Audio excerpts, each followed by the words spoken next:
Барлықтарыңызға сәлем.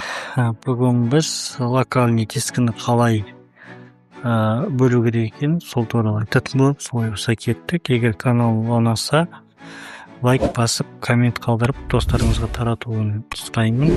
Олай болса біз локальный дискіні қарап аламыз. Одан кейін пускіні басып, управление диск дегенді басатын боламыз. Сол кезде бізге осындай фошка шығатын болады. Содан кейін біз анау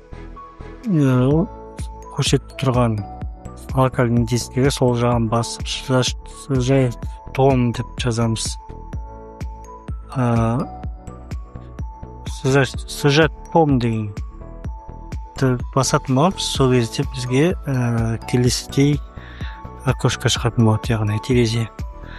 Размер деп тұр.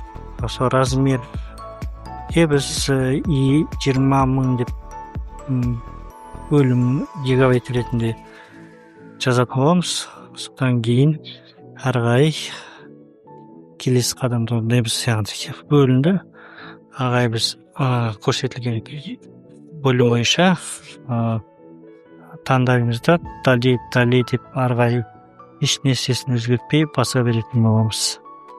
Сол кезде бізге уже екінші бөлімге бөлінді новый том деп.